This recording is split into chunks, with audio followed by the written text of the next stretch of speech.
प्यारे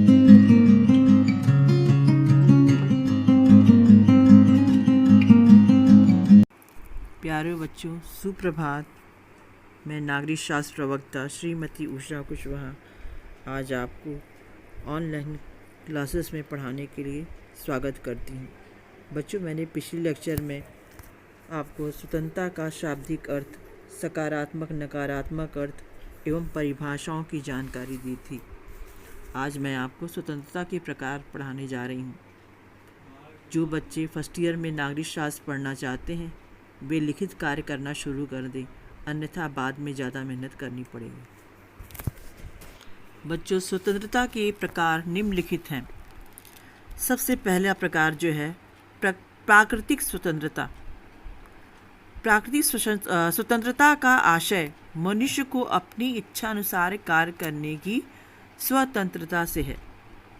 इस स्वतंत्रता का प्रचार समझौतावादियों ने किया था। समझौतावादियों के मतानुसार राज्य के अस्तित्व में आने से पूर्व व्यक्ति प्रकृति के राज्य में रहता था, जहां वह पूरी तरह से स्वतंत्र था। रूसो के शब्दों में मनुष्य जन्म से स्वतंत्र है, किंतु सर्वत्र जंजीरों में जकड़ा हुआ है। दूसरा प्रकार स्वतंत्रता का नागरिक स्वतंत्रता।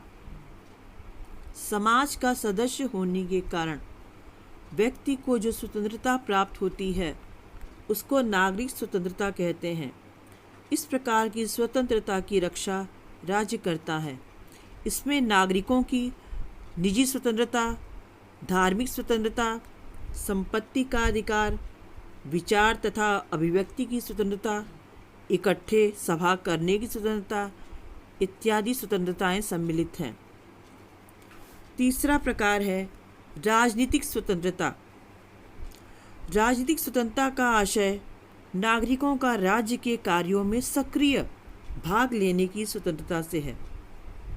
गिलक्राइस्ट के अनुसार राजनीतिक स्वतंत्रता वास्तव में लोकतंत्र का ही दूसरा नाम है। इससे नागरिकों को सरकार की शक्ति में हिस्सेदारी प्राप्त होती है। राजनीतिक स्वतंत्रता के अंतर्गत मताधिकार, निर्वाचित होने का अधिकार, शासकीय पद प्राप्त करने का अधिकार तथा विचार अभिव्यक्ति का अधिकार इत्यादि सम्मिलित किए जाते हैं। चौथा प्रकार है आर्थिक स्वतंत्रता।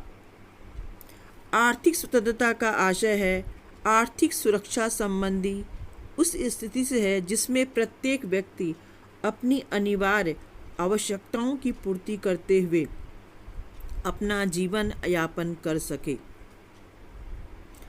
लॉस्की के शब्दों में आर्थिक स्वतंत्रता का यह अभिप्राय है कि प्रत्येक व्यक्ति को अपनी जीविका अर्जित करने की समुचित सुरक्षा व सुविधा प्राप्त हो। जिस राज्य में भूख, गरीबी, दीनता तथा आर्थिक अन्याय होगा, वहाँ व्यक्ति कभी भी स्वतंत्र नहीं रह पाएगा। व्यक्ति को पेट की भूख, अपने बच्चों की भूख तथा भविष्य में दिखाई देने वाली आवश्यकताएं प्रत्येक पल दुखी करती रहेंगी। व्यक्ति भी स्वयं को स्वतंत्र अनुभव नहीं करेगा तथा ना ही वह नागरिक एवं राजनीतिक स्वतंत्रता का भली भांति उपयोग कर सकेगा। लेनिन के शब्दों में आर्थिक स्वतंत्रता के अभाव में राजनीतिक अथवा नागरिक स्वतंत्रता अर्थहीन है। पांचवा प्रकार है व्यक्तिगत स्वतंत्रता। व्यक्ति को ऐसे कार्य करने की स्वतंत्रता प्रदान करना जो सिर्फ उसी तक सीमित है तथा अन्य लोगों पर उसके इन कार्यों का कोई प्रभाव नहीं पड़ता। इसलिए व्यक्तिगत स्वतंत्रता भी कुछ सीमाओं में रहकर ही प्राप्त किया जा सकता है। इस प्रकार की स्वतंत्रता के अंतर्गत भोजन, वस्त्र, धर्म तथा पारिवारिक जीवन को सम्मिलित किया जाता है। छठा प्रकार है धार्मिक स्वतंत्रता। व्यक्ति धर्म पर किसी प्रकार का बंधन स्वीकार नहीं करता। यही कारण है कि आज विश्व के अधिकांश राज्यों में व्यक्ति का कोई भी धर्म मानने, धर्म का प्रचार करने तथा धारण करने की स्वतंत्रता प्रदान की गई है। भारतीय संविधान में भी धार्मिक स्वतंत्रता का अधिकार प्रदान किया गया है। 7वां प्रकार है सामाजिक स्वतंत्रता। इस स्वतंत्रता का तात्पर्य समस्त व्यक्तियों को समाज में अपना विकास करने की सुविधा प्राप्त होने से है। 8वां प्रकार है नैतिक स्वतंत्रता। नैतिक स्वतंत्रता का आशय है अंतरात्मा के अनुसार सत्य का पालन करते हुए आचरण करने की स्वतंत्रता से है। यह स्वतंत्रता सत्य, परोपकार, अहिंसा तथा नैतिक आचरण पर बल देती है। अतः समाज में प्रत्येक व्यक्ति के साथ सहयोग, सद्भावना तथा विनम्रता पूर्वक व्यवहार करना ही नैतिक स्वतंत्रता है। 9वां प्रकार है राष्ट्रीय स्वतंत्रता। यह स्वतंत्रता सभी प्रकार के स्वतंत्रताओं की आधारशिला है। राष्ट्रीय स्वतंत्रता का आशय है राष्ट्र की स्वतंत्रता।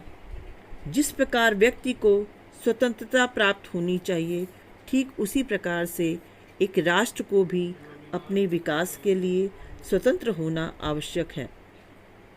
राष्ट्रीय स्वतंत्रता राज्य की आंतरिक एवं बाह्य स्वाधीनता से है। जो राष्ट्र अपने आंतरिक प्रशासन तथा बाहरी संबंधों की स्थापना में स्वतंत्र होता है, किसी दूसरे देश के अधीन नहीं होता, वह स्वतंत्र और संप्रभु राष्ट्र होता है। बच्चों, धन्यवाद। घर पर रहें, सुरक्षित रहें और कोरोना वायरस को पराजित करने के लिए अपने मोबाइल में आरोग्य सेतु ऐप तथा आयुष कवच ऐप को डाउनलोड करें। पढ़ें लिखें, आगे बढ़ें।